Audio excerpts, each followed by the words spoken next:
107.7 MMTC Radio. The Next Generation Channel.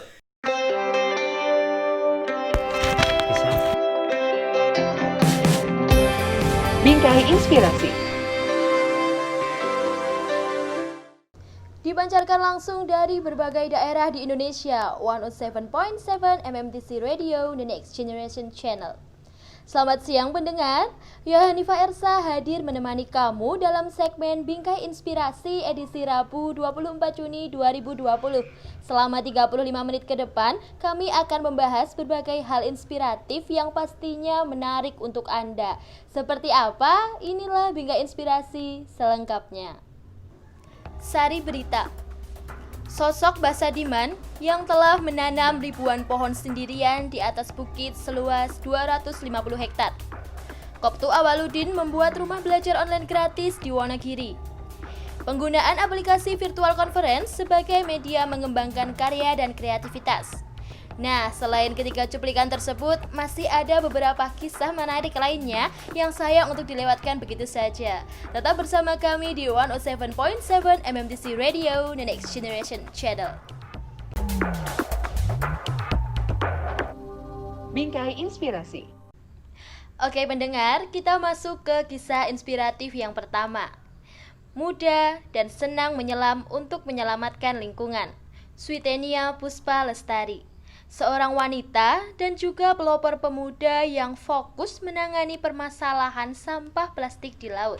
Bagaimana selanjutnya? Reporter Ulaya akan memberikan laporannya untuk Anda.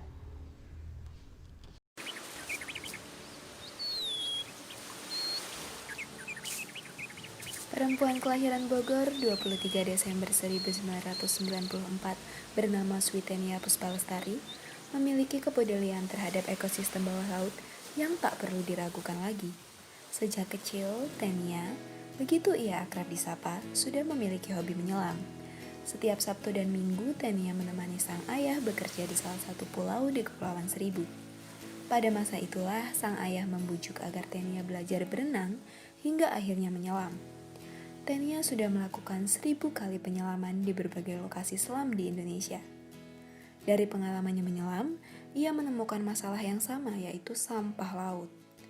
Tenia mengatakan sedih melihat banyaknya sampah beramburan di laut.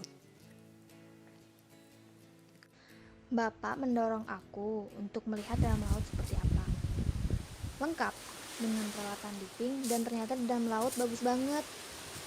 Jadi belajarlah aku diving tahun 2006 sampai 2007 dan akhirnya dapat lisensi diving saat aku SMP kelas 1. Sedih banget karena dulu tempat buat belajar berenang sampai akhirnya bisa diving sekarang jadi banyak sampah daripada ikannya. Melihat itu, aku nggak bisa diem aja. Jadi, aku terus cari ide untuk menyelamatkan laut dari sampah. Jawaban atas kegelisahannya ini akhirnya muncul saat Tenia mendapat kesempatan mempelajari masalah konservasi laut dari kedaulatan besar di Amerika Serikat. Di sana ia mempelajari cara mapping, clean up, dan campaign yang terarah. Sepulangnya dari Amerika, Tenia membentuk Divers Clean Action atau DCA pada tahun 2015 lalu. DCA adalah organisasi yang fokus terhadap isu sampah di laut dan juga mengajarkan serta mengajak masyarakat untuk lebih peduli dan menjaga keindahan laut.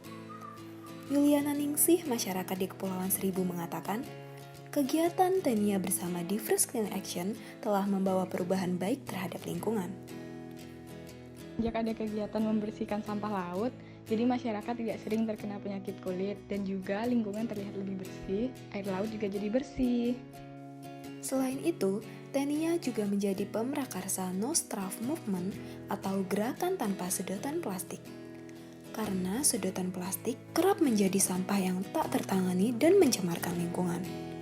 Agung Ramos, salah satu anggota Divers Clean Action mengatakan, setelah ikut berbagai kegiatan, ia pun sadar bahwa sebagai generasi muda harus menjaga laut dengan baik.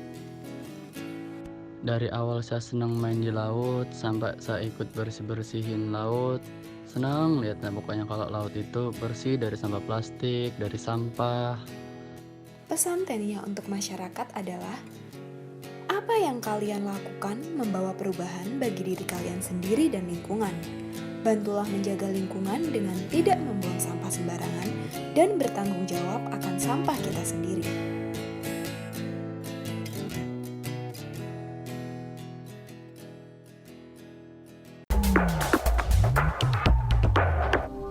Bingkai Inspirasi.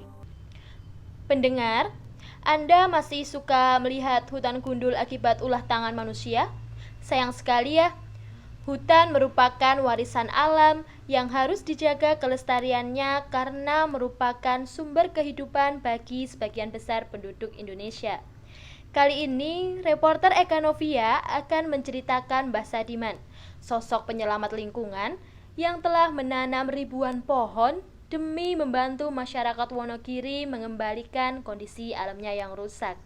Inilah kisah inspiratif Mbah Sadiman.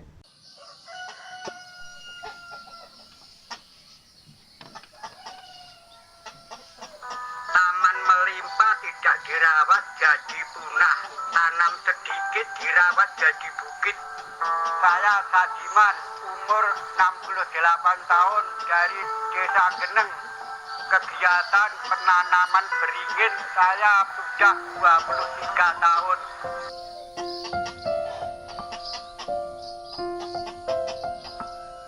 Meskipun wajahnya sudah terlihat tua dan giginya banyak yang tanggal, namun semangatnya tidak kalah dengan anak muda saat ini.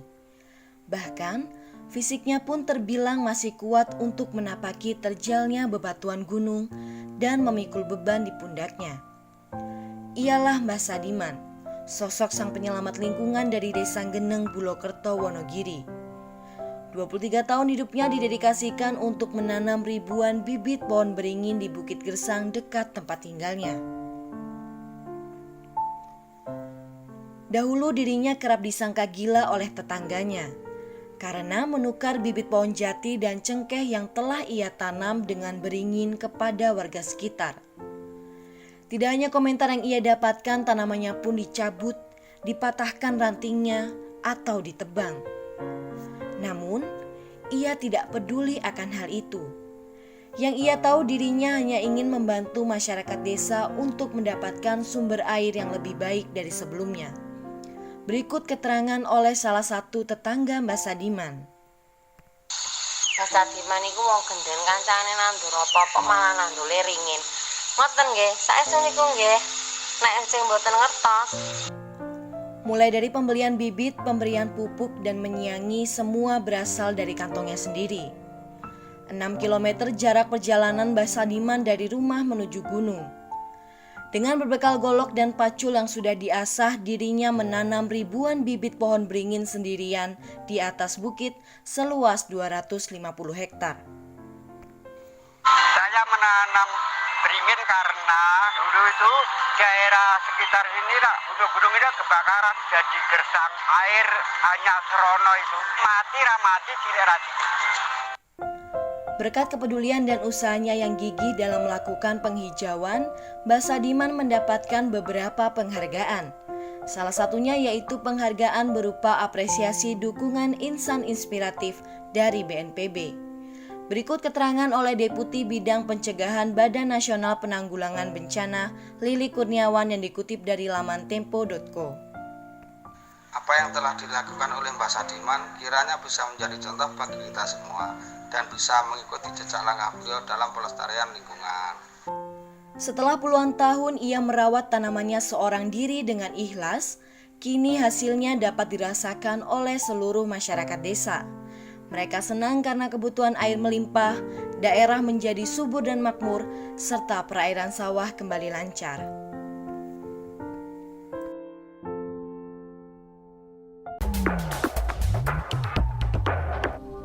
Bingkai Inspirasi.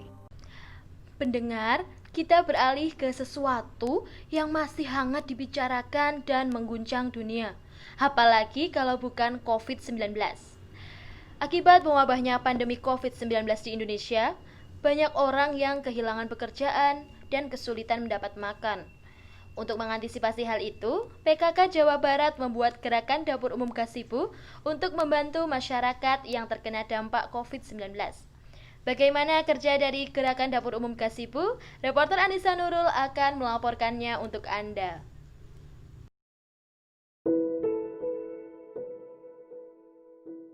Akibat dari pemberlakuan PSBB dan WFH di Indonesia, banyak orang kehilangan pekerjaan. Bukan hanya pegawai kantoran, tetapi hampir seluruh pekerjaan terkena dampaknya. Bantuan sosial yang diberikan pemerintah diharapkan dapat memenuhi kebutuhan hidup sehari-hari, ternyata tidak berjalan sesuai rencana. Seperti di Jawa Barat, masih banyak orang yang tidak mampu, tidak memiliki pekerjaan, dan bahkan tidak menerima bantuan apapun, baik di tengah pandemi maupun hari-hari biasa.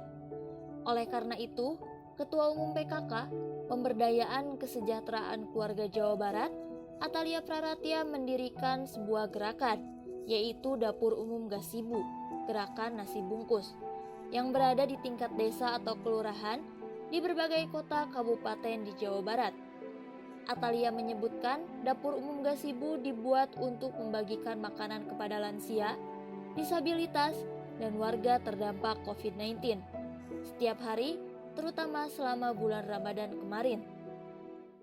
Khususnya dari jejaring PKK se-Jawa Barat akan menghadirkan dapur-dapur umum di kelurahan dan juga kantor desa masing-masing. Ini juga dalam rangka memberikan makanan bagi mereka-mereka yang membutuhkan. Tim Dapur Umum Gasibu hanya beranggotakan anggota PKK. Bukan berarti masyarakat di sekitar tidak dapat membantu, tetapi hal itu untuk meminimalisir jumlah orang berkumpul, mengingat aturan dari pemerintah untuk melakukan physical distancing. Seperti di Dapur Umum Gasibu Desa Licin, Cimalaka, Sumedang, yang beranggotakan 7 orang dan terbagi dalam 3 tim, yakni tim memasak, tim belanja, dan tim pembagi. Setiap harinya Dapur Umum Gasibu Desa Licin membuat 60 paket nasi bungkus dan dibagikan kepada warga yang tidak mampu dan terdampak COVID-19. Selain memanfaatkan dana dari pemerintah, Dapur Umum Gasibu Desa Licin menerima donasi dari warga sekitar untuk menambah dana pengeluaran. Ketua Tim Penggerak PKK Desa Licin, Isnaini, mengungkapkan rasa terima kasihnya kepada seluruh donatur Dapur Umum Gasibu Desa Licin. Ucapkan terima kasih kepada para donatur. Mudah-mudahan para donatur diberikan rezeki yang banyak. Dapur Umum Gasibu berlaku sejak 24 April 2020 hingga berakhirnya PSBB periode 3 di Jawa Barat, yakni 11 Juni 2020. Salah satu warga penerima nasi bungkus, Bapak Anen, merasa sangat bersyukur karena mendapatkan bantuan untuk memenuhi kebutuhan makan sehari-hari. Meskipun kesulitan untuk memenuhi kehidupan sehari-hari, Bapak Anen tidak pernah mengharapkan diberi bantuan. Hidup berdua dengan istrinya, dia hanya memanfaatkan hasil berkebun di tanah milik orang yang ia urus selama ini.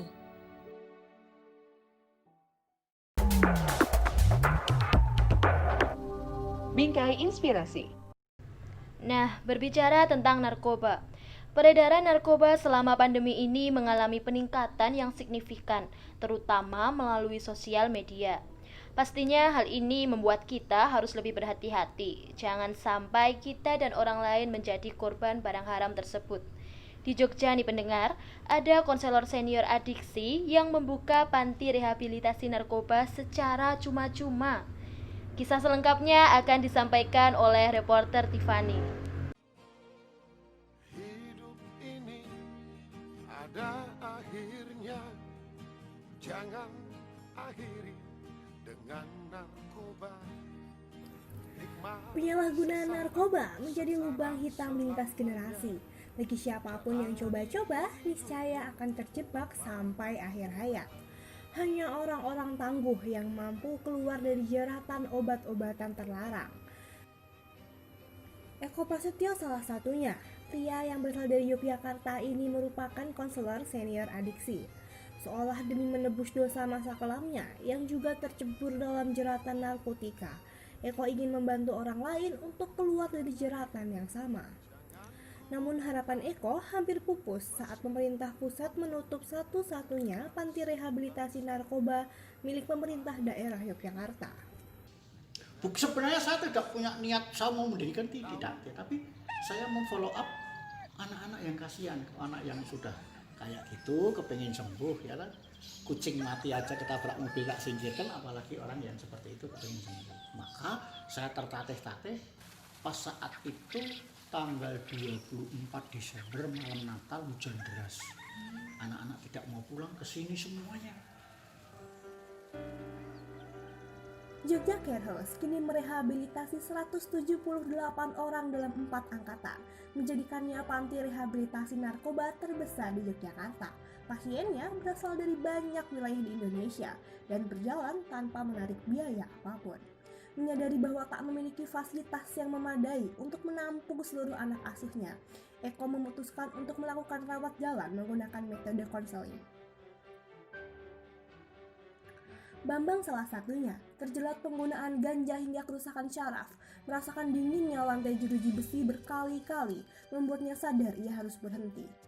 Tidak hanya itu, narkoba membuatnya kehilangan keluarga. Bagi Bambang, Eko hadir membawakan uluran tangan untuk menata kembali hidupnya. Setengah dekade tinggal di panti rehabilitasi, kini Bambang ikut membantu proses rehabilitasi kawan-kawannya. Saya ingin sembuh, narkoba tidak enak. Bro Eko ini seperti ayah, bapak, saudara juga guru saya sangat berterima kasih. Di balik itu, panti rehabilitasi yang terletak di Minomartani, Kabupaten Sleman, Yogyakarta ini terhambat perkembangannya. Eko merasa perizinan yang berbelit seolah pemerintah tidak serius selamatkan korban narkoba. Terkait hal ini, Komisi 3 DPR RI mengaku kembali mengajukan permintaan perbaikan UU Narkotika.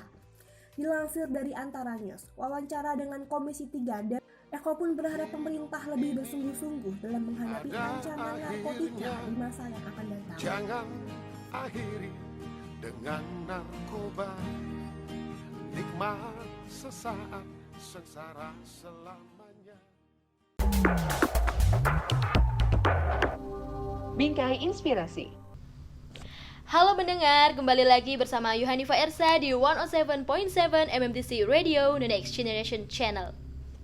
Pendengar, kegiatan belajar di rumah adalah salah satu hal yang efektif untuk menekan jumlah kasus COVID-19 di Indonesia. Dan kegiatan tersebut pastinya tidak terlepas dari jaringan koneksi internet. Dan tak sedikit pelajar yang mengeluh karena koneksinya yang lama. Hal ini membuat Koptu Awaludin, Babinsa Koramil 22 Slogohimo Wonogiri membuat rumah belajar online gratis untuk membantu pelajar di desanya. Seperti apa? Inilah kisah inspiratif yang akan dibawakan oleh reporter Yusron.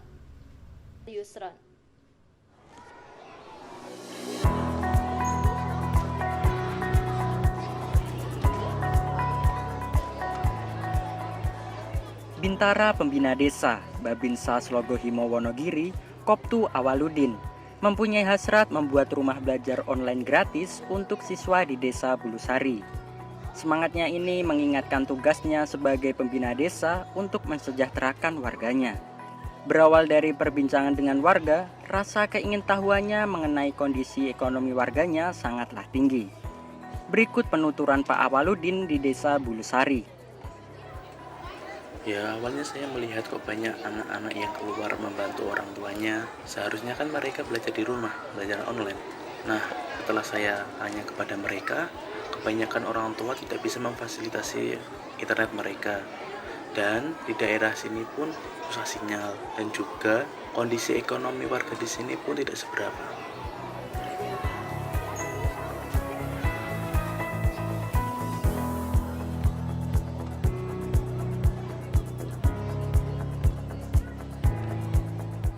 Awaludin tidak bekerja seorang diri. Ia dibantu oleh komunitas warga Slogohimo untuk mewujudkan tugasnya sebagai pembina desa. Awaludin awalnya merasa kesulitan untuk menentukan tempat belajar online. Syukurlah, salah satu warga bersedia menjadikan rumahnya sebagai tempat belajar online. Pak Wawan, warga desa Bulusari yang kebetulan memiliki ruangan kosong yang berada di samping rumahnya. Alhamdulillah, di samping rumah saya kebetulan ada ruangan kosong. Mudah-mudahan bisa ditempati dengan layak, aman, dan nyaman.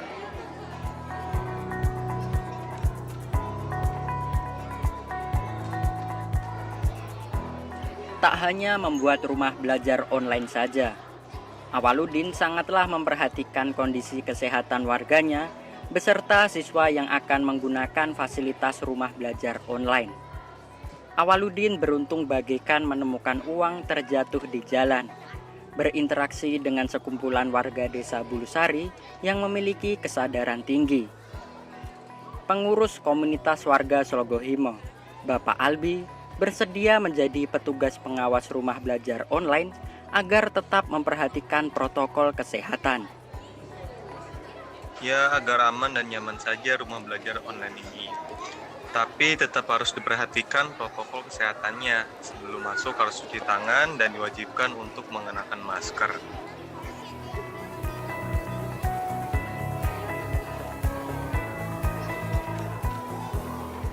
Bagi Awaludin, membantu warga desa Bulusari merupakan tugas yang harus ia jalankan.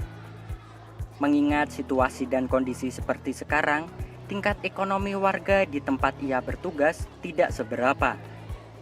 Diharapkan dengan adanya rumah belajar online ini bisa menambah semangat belajar para siswa di desa Bulusari.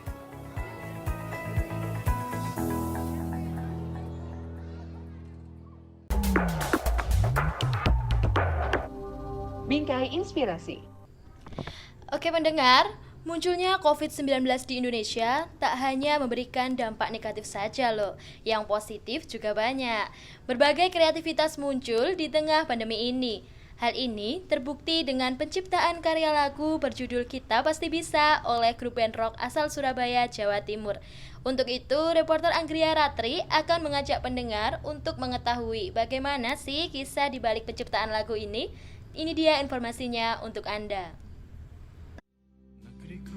Tercinta, kini sedang berduka, kini sedang terluka. Dukungan kepada semua pihak yang berada di garis depan perjuangan penanganan COVID-19 datang dari berbagai kalangan, termasuk grup musik beraliran rock dari Surabaya, Jawa Timur yang mempersembahkan lagu tentang Corona.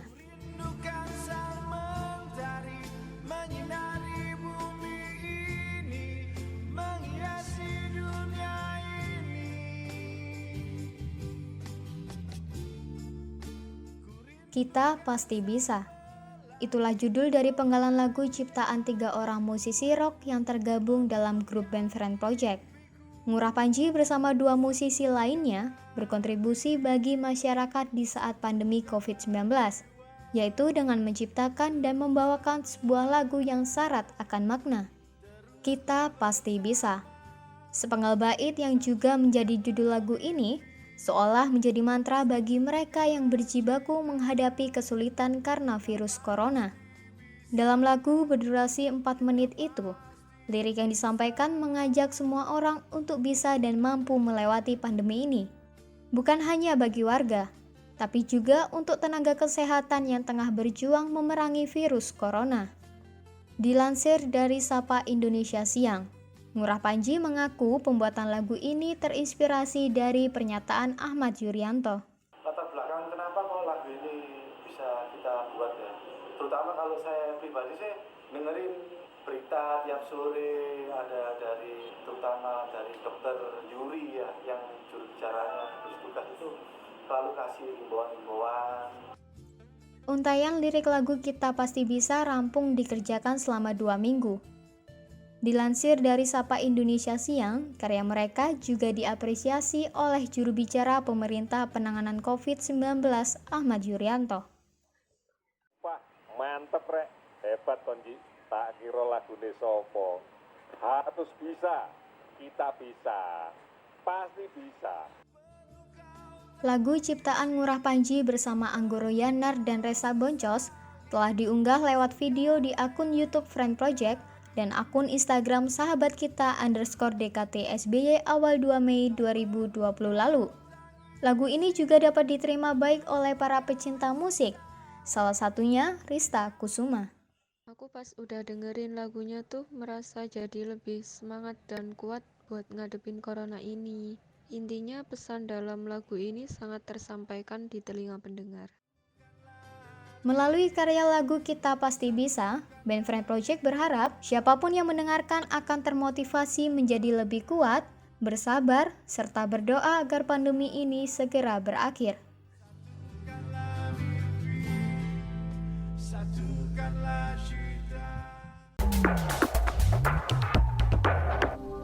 Bingkai Inspirasi. Masih di COVID-19. Kebijakan pemerintah di rumah aja saat pandemi menjadi halangan bagi masyarakat untuk beraktivitas. Akibatnya kini aplikasi virtual conference menjadi marak digunakan. Contohnya menjadi media alternatif bagi masyarakat sebagai ajang mengembangkan karya dan kreativitasnya melalui aplikasi ini. Seperti apa ya keseruan penggunaan virtual conference? Sudah ada reporter Huda yang akan menyampaikan informasinya.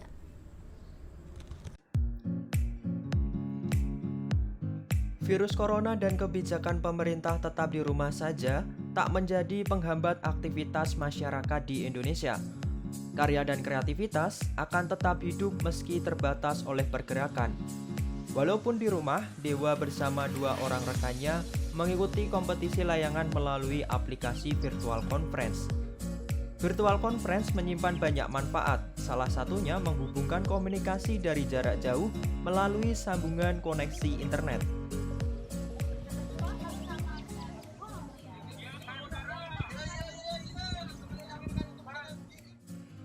Sembari menunggu angin berembus kencang, layangan berukuran sekitar 1 meter dan berat kurang dari 2 kg dinaikkan ke atas rumah dengan menggunakan alat bantu bambu sepanjang kurang lebih 3 meter.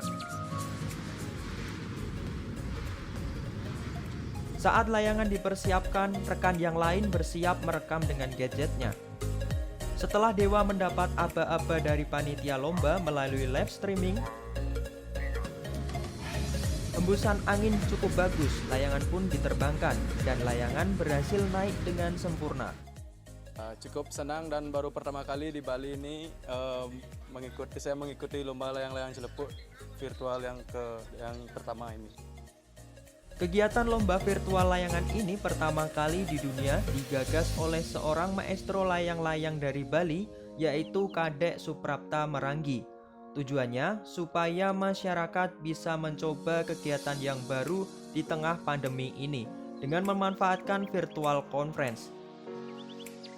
Kadek Suprapta Maranggi mengatakan peserta nantinya akan mendapat nomor urut dan link saat menaikkan layangan, sehingga dapat disaksikan secara live streaming bersama.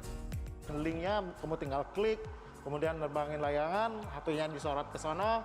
Jadi kalian di rumah mensorot HP kalian itu satu orang megangin HP untuk melihat layang-layang diterbangin dari rumah, terus kita nontonnya dari Instagram. Dari total 125 peserta, juri akan memilih finalis, yaitu mereka yang berhasil menerbangkan layangannya kurang lebih 15 menit. Keindahan dan kreativitas layangan menjadi salah satu poin penilaian.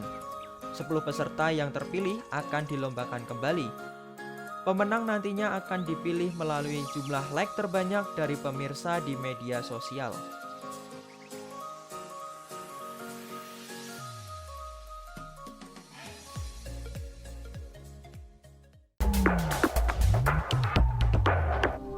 Bingkai Inspirasi. Beralih ke kabar duka, Sabtu 6 Juni 2020 menghadirkan duka mendalam bagi TNI Angkatan Darat. Helikopter TNI AD jatuh di Kendal pukul setengah 3 siang. Heli tipe Mi-17V5 ini membawa 3 orang penumpang dan pilot yang melakukan terbang latih. Saat berada di perairan Kendal, helikopter terlihat kehilangan kendali hingga akhirnya jatuh dan terbakar di area tanah lapang kawasan industri Kendal. Seperti apa kabar selengkapnya? Reporter Yuan Vika akan melaporkannya untuk Anda.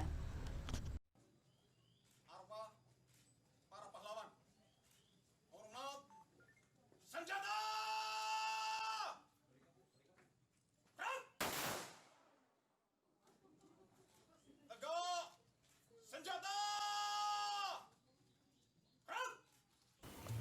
Pendengar, Kapten JPNI Kadek Udi Swadiarse adalah prajurit TNI Angkatan Darat asal Bali yang gugur saat bertugas. Perwira yang berasal dari Buleleng ini gugur saat bertugas menerbangkan heli di kawasan Industri Kendal, Jawa Tengah. Jenazah tiba di Bali pada hari Minggu, tanggal 7 Juni 2020, sekitar pukul 15.08 waktu Indonesia Tengah, dengan menggunakan pesawat TNI AD Kasanorek A9146. Jenazah disambut dengan upacara militer oleh jajaran Kodam 9 Udayana. Upacara penyambutan jenazah dipimpin langsung oleh Pangdam 9 Udayana, Mayor Jenderal Beni Susianto. Dalam sambutannya mewakili TNI AD, Pangdam menyampaikan belasungkawa yang mendalam. Kapten CPNI Kadek Udi Swadiarse adalah seorang penerbang pelatih yang sedang melaksanakan misinya melatih penerbang Angkatan Darat. Dan kemarin pada tanggal 6 Juni 2020 mengalami musibah kecelakaan yang penyebabnya masih dalam tahap investigasi. Dilansir dari Kompas, menurut Mayor Jenderal Beni Susianto, almarhum merupakan salah satu penerbang terbaik yang dimiliki oleh TNI Angkatan Darat. Kemampuan penerbang Kapten CPNI Kadek Udi Swadiarse pada level pangkat seorang kapten sudah menjadi penerbang pelatih, di mana kemampuan penerbangan ini sangat sedikit dimiliki oleh TNI Angkatan Darat. Ya. Ini kami jajaran Kodam 9 Udayana menyambut jasad almarhum salah satu rekan kami, personil dari penerbang Kapten I Kadek tadi Suwardiarsa ya. Beliau ini, almarhum ini adalah seorang penerbang pelatih yang sedang melaksanakan misinya melatih penerbang-penerbang Angkatan Darat. Dan kemarin mengalami musibah dan sedang diinvestigasi kenapa-kenapanya oleh tim. Itu nanti mungkin satuan yang bersangkutan yang akan menyampaikan itu. Tapi yang saya tahu almarhum ini adalah salah satu putra terbaik yang dimiliki oleh Angkatan Darat ya, karena kemampuannya dia pada level pangkat seorang kapten dia sudah menjadi penerbang pelatih yang sangat sedikit dimiliki oleh TNI Angkatan Darat ya. Dan jasanya almarhum ini ya, dia mampu dia melaksanakan tugasnya untuk mencetak penerbang-penerbang di Angkatan Darat, khususnya penerbang helikopter ya. Dan jam terbang yang dimiliki juga almarhum sudah ribuan jam terbang, makanya kemampuannya sudah pantas untuk ditunjuk sebagai seorang penerbang pelatih. Dan masyarakat Bali tentunya ini menjadi satu kebanggaan juga tentunya ya, khususnya untuk keluarganya ya, bahwa almarhum mampu memberikan dedikasinya yang terbaik ya. Seorang penerbang pelatih ini mempunyai risiko yang cukup besar. Setiap misinya dia melatih, dia akan menghadapi risiko kehilangan nyawanya ini seperti eksiden. Karena yang dia latih adalah penerbang-penerbang, calon penerbang ya. Sehingga risiko kegagalan dari proses latihan itu menjadi bagian yang begitu besar yang dihadapi oleh almarhum. Selamat jalan Kapten CPNI Kadek Udi Swadiarse.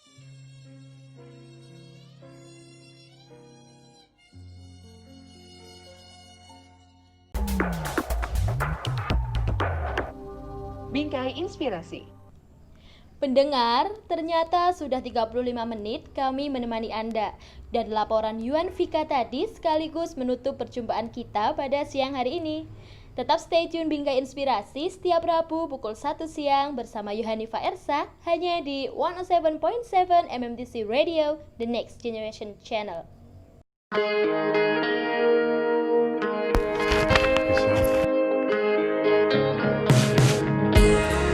Bingkai Inspirasi.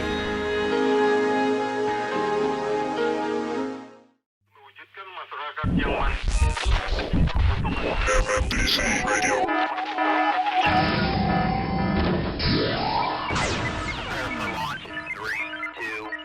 The Next Generation Channel.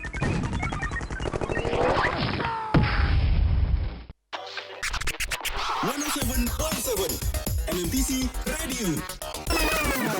The Next Generation Channel.